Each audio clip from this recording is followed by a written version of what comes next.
Children, তোমরা কি পড়ছিলে মনে আছে নিশ্চয়ই? আমরা শুরু করেছিলাম বা আমরা তোমাদের লাস্ট যেদিন পড়েছ শুদ্ধ বানান চর্চা করছিলাম, ঠিক আছে? তা শুদ্ধ বানান চর্চার আগে আমরা পড়েছি রবীন্দ্রনাথের বিখ্যাত ছোট গল্প ছুটি।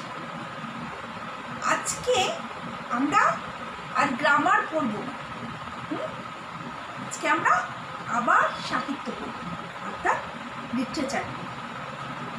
আজকে পড়ব রবীন্দ্রনাথ ঠাকুরের লেখা একটা কবিতা খেয়া। তার আগে একটু তোমাদেরকে বলে নিই, তোমরা রবীন্দ্রনাথ ঠাকুরের ছুটি গল্পটা পুরোটা পড়েছ, তার সঙ্গে সন্ধি গ্রামারে প্রায় পুরোটাই পড়েছ, একটু শেষের দিকটা বাকি আছে। শেষের দুটো পয়েন্ট যেটা বাকি আছে, নিপাতনে সিদ্ধ সন্ধি এবং সন্ধির একটা সূত্র, সেটা আমি যে কোনো একদিন পড়িয়ে তোমাদের সন্ধি রিভিশন করাবো। সুতরাং তোমরা সন্ধির যেগুলো আগে পড়িয়েছি সেগুলো একটু ভালো করে এর মধ্যে পড়ে ফেলবে। তাহলে গ্রামারের স্বরসন্ধি প্রায় শেষ, আর একটু একদিন পড়ালেই হয়ে যাবে। ছুটি গল্পটা হয়ে গেছে, তার সঙ্গে এরপর হয়েছে শুদ্ধ বানান চর্চা। এছাড়াও তোমাদের সিলেবাসে কিন্তু রয়েছে সমাস। তোমরা তো এর আগে সমাস কখনো করনি, সমাস আছে এবং বাক্য পরিবর্তন আছে। আমি ছুটি গল্পের পর খেয়া কবিতাটা আজকে পড়াবো, এইসব এখন পড়াবো। এরপরে তোমাদের বাক্য পরিবর্তন আর সমাসটা পড়াবো। যাই হোক, আজকে আমরা কিন্তু আর গ্রামার পড়ছি না, আজকে আমরা করছি সাহিত্যের ক্লাস। সাহিত্যের ক্লাসে চলো তাহলে আমরা শুরু করি রবীন্দ্রনাথ ঠাকুরের অন্যতম কবিতা খেয়া। খেয়া কবিতাটার নামটা শুনলেই আমাদের কি মনে হচ্ছে? খেয়া মানে তোমরা নিশ্চয়ই জানো, ছোট ছোট নৌকোগুলোকে বলে খেয়া। আগেকার দিনে না বড় নৌকো যেরকম ছিল, তাতে মাল বোঝাই করে অনেক লোকজন পারাপার হতো একরকম। আবার ধরো কোনো গ্রামের মধ্যে দিয়ে কোনো নদী বয়ে গেছে, সেই নদীর এক পার থেকে আরেক পার যাওয়ার জন্য ছোট ছোট নৌকো ছিল, যেই নৌকোতে শুধুমাত্র কিছু সাওয়ারি যেত, তাকে বলা হয় খেয়া। আজকে রবীন্দ্রনাথ ঠাকুরের সেই খেয়া দিয়ে আমরা একটা কবিতা পড়ব। কবিতাটা পড়ার আগে চলো আমরা রবীন্দ্রনাথ ঠাকুর সম্পর্কে একটু জেনে নিই। যখন ছুটি গল্প পড়েছ তখন আমি রবীন্দ্রনাথ ঠাকুর সম্পর্কে তোমাদের কিছু কবি পরিচিতি দিয়েছিলাম। খেয়া কবিতার আগে আরেকবার আমি তোমাদেরকে বলে দিই। বাংলা সাহিত্যে মুকুটহীন সম্রাট কবি রবীন্দ্রনাথ ঠাকুর। সাহিত্যে এমন কোনো শাখা নেই যেখানে রবীন্দ্রনাথ ঠাকুরের নিজস্ব প্রতিভার স্বাক্ষর নেই। অর্থাৎ কবিতা, গল্প, নাটক, প্রবন্ধ, গান, গীতিনাট্য, সমস্ত দিকে উপন্যাস, ছোট গল্প, বড় গল্প, সামগ্রিক সাহিত্যের প্রতিটি স্তরে রবীন্দ্রনাথ ঠাকুরের তার উজ্জ্বল উপস্থিতি আমরা দেখতে পাই।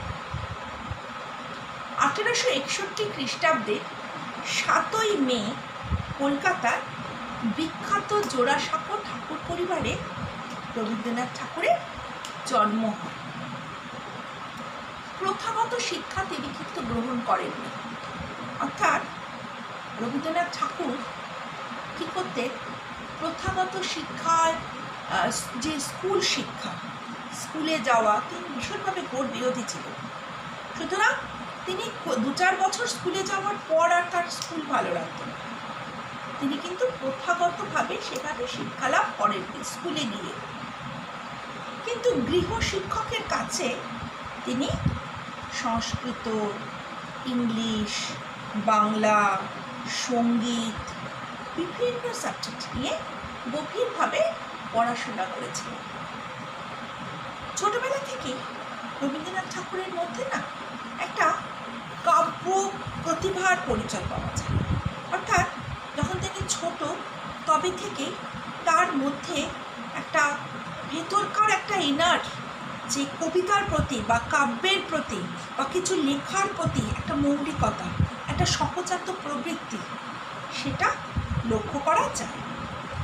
এবার তার উল্লেখযোগ্য কিছু কাব্যগ্রন্থগুলোর মধ্যে আছে যেমন সন্ধ্যা সঙ্গীত, প্রভাত সঙ্গীত, সোনার তরী, মানসী, চিত্রা, এছাড়াও নৈবেদ্য, গীতাঞ্জলি, সেজুথি, পুরবী, আরোগ্য ইত্যাদি ইত্যাদি। রবীন্দ্রনাথ ঠাকুর প্রচুর কবিতা লিখেছেন এবং বিভিন্ন কবিতাগুলো তার একটা কাব্যগ্রন্থে হিসেবে আমরা পাই। পরবর্তীকালে সেই সমস্ত কাব্যগ্রন্থগুলো একত্রিত হয়ে সঞ্চয়িতা বলে একটি বই প্রকাশ হয়েছে। যাই হোক, শিশু এবং কিশোরদের জন্য রবীন্দ্রনাথ ঠাকুর কিন্তু অনেক কিছু লিখেছেন।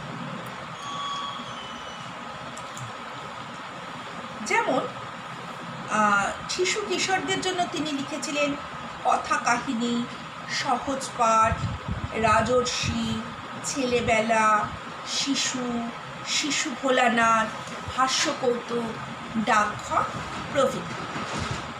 এছাড়াও তিনি গান, ছোট গল্প, উপন্যাস, প্রবন্ধ লিখেছেন এবং প্রচুর ছবি এঁকেছেন। 1913 খ্রিস্টাব্দে তিনি সংস অফারিংয়ের জন্য নোবেল পুরস্কার পান, যাকে আমরা বাংলায় বলি গীতাঞ্জলি। গীতাঞ্জলি কাব্যগ্রন্থটি লিখে তিনি নোবেল পুরস্কার পেয়েছেন। এই পুরস্কার এশিয়ার মধ্যে তিনি প্রথম পেয়েছিলেন। ভারতবর্ষ এবং বাংলাদেশের জাতীয় সঙ্গীতও কিন্তু রবীন্দ্রনাথ ঠাকুরের রচনা। অবশেষে 1941 খ্রিস্টাব্দের 7ই আগস্ট রবীন্দ্রনাথ ঠাকুর পরলোক গমন করেছেন।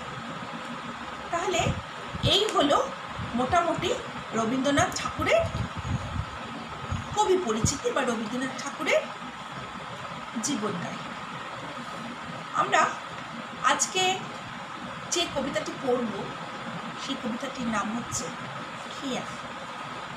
এই কবিতাটির উৎস হচ্ছে রবীন্দ্রনাথ ঠাকুরের লেখা প্রচুর কাব্যগ্রন্থের মধ্যে অন্যতম কাব্যগ্রন্থ হচ্ছে চৈতালি কাব্যগ্রন্থ। সেই চৈতালি কাব্যগ্রন্থ থেকে গৃহীত এই কবিতাটি ওই কাব্যগ্রন্থের 13 নম্বর কবিতা। তাহলে চৈতালি কাব্যগ্রন্থের থেকে নেওয়া 13 নম্বর কবিতা হচ্ছে খেয়া। খেয়া কবিতাটা পড়ার আগে আমরা তার বিষয় সংক্ষেপটা তোমাদের একটু বলে দিই। অর্থাৎ খেয়া কবিতাটার বিষয়বস্তুটা একটু ছোট্ট করে বলি। নামহীন নদীর তীরে দুটি নামহীন গ্রাম অবস্থিত। অর্থাৎ রবীন্দ্রনাথ কোনো বিশেষ কোনো নাম না দিয়ে দুটো নদীর তীরে দুটো গ্রামের কথা বলেছেন খেয়া নৌকা পারাপার হয়, এই দুই গ্রামের মানুষ একে অপরের গ্রামে যায়।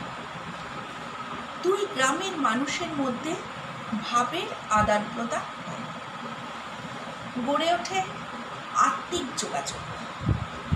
শান্ত স্নিগ্ধ গ্রামীণ জীবনের পাশাপাশি কবি নাগরিক জীবনের দ্বন্দ্ব এবং সংঘাতকেও কিন্তু তুলে ধরেছেন। কবি বলেছেন যে নাগরিক জীবনের দ্বন্দ্ব সংঘাত সভ্যতাকে ধ্বংস করে দিচ্ছে, শেষ করে দিচ্ছে। মানুষের পারস্পরিক দ্বন্দ্ব, পারস্পরিক সংঘাতে আজকে মানুষ ক্ষতবিক্ষত। সাম্রাজ্যের পতন হয়, নতুন সাম্রাজ্য গড়ে ওঠে। পৃথিবীর এক প্রান্তে চলে ক্ষমতা দখলের লড়াই, বিনিময়ে ঘটে রক্তপাত। সভ্যতা বিকশিত হওয়ার পর মানুষ পেয়েছে স্বাচ্ছন্দ্য ও সমৃদ্ধি। একই সঙ্গে মানুষের হাতে চলে এসেছে সভ্যতা ও ধ্বংসের নানা উপকরণ। অথচ ছায়া সুনিবিড় শান্তির নীড়, গ্রাম্য জীবন এবং প্রকৃতি একে অপরের পরিপূরক হয়ে আবহমান কাল ধরে বেঁচে আছে। পৃথিবীতে ঘটে চলা হিংসা, রক্তপাত গ্রাম বাংলার সহজ সরল শান্ত জীবনে কিন্তু কোনো প্রভাব ফেলতে পারে না। দুই গ্রামের মধ্যে যোগাযোগ স্থাপনকারী এই খেয়া নৌকা পারাপার জীবনের প্রতীক, অর্থাৎ এই প্রবাহই চিরকাল। তাহলে আমরা চলো কবিতাটা পড়ি। কবিতাটা পড়লে তোমরা বুঝতে পারবে কবি এখানে কীভাবে এই কবিতার মাধ্যমে জীবনের যে সঠিক সত্য অর্থাৎ প্রবাহমানতা সেটাকে উল্লেখ করেছে। আর কি করেছে, তার সঙ্গে সভ্যতা শেষ হয়ে যায়, নতুন সভ্যতা গড়ে ওঠে, অর্থাৎ পৃথিবীতে সব কিছুই পরিবর্তনশীল। তার উপর ভিত্তি করে কবি আজকে দেখব। চলো আমরা শুরু করি। প্রথমে আমরা কবিতাটা একটু পড়ে। খেয়া নৌকা পারাপার করে নদীর স্রোত, কেহ যায় ঘরে, কেহ আসে ঘর হতে। দুই তীরে দুই গ্রাম আছে জানাশোনা, সকাল হইতে সন্ধ্যা পরে আনাগোনা।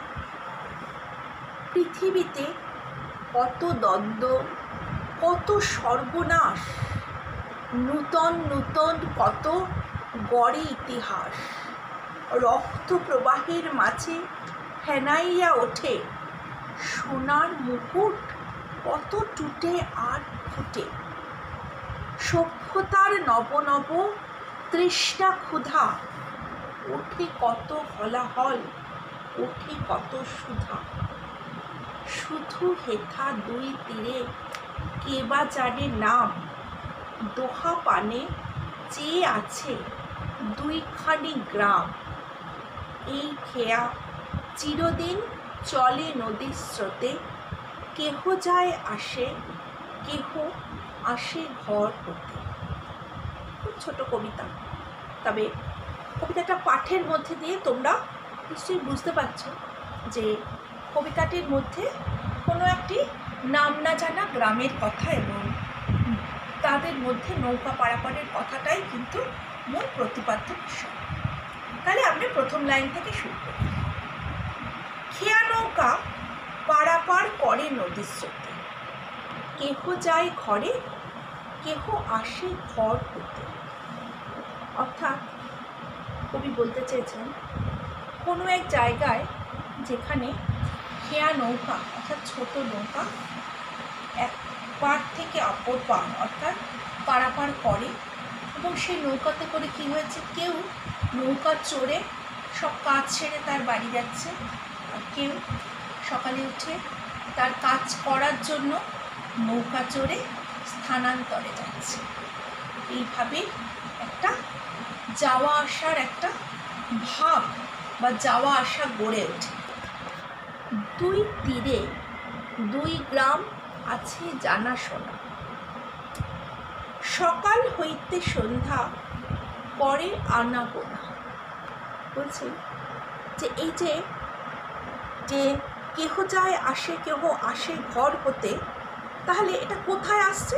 বলছে দুই তীরে, কোনো এক নদীর দুই তীরে দুটি গ্রাম আছে এবং সেখানে সকাল থেকে সন্ধ্যা তাদের মধ্যে লোক, কেউ এই গ্রাম থেকে ওই গ্রামে যায়, কেউ ওই গ্রাম থেকে এই গ্রামে আসে।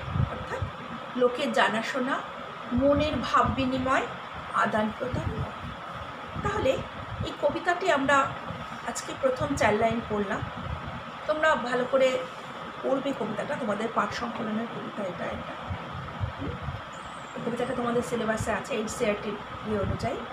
সুতরাং তোমরা কবিতাটা পড়বে। আমি পরের দিন কবিতাটির বাকি অংশ তোমাদের কাছে আলোচনা করব এবং প্রত্যেকটা লাইন তোমাদের বুঝিয়ে দেব।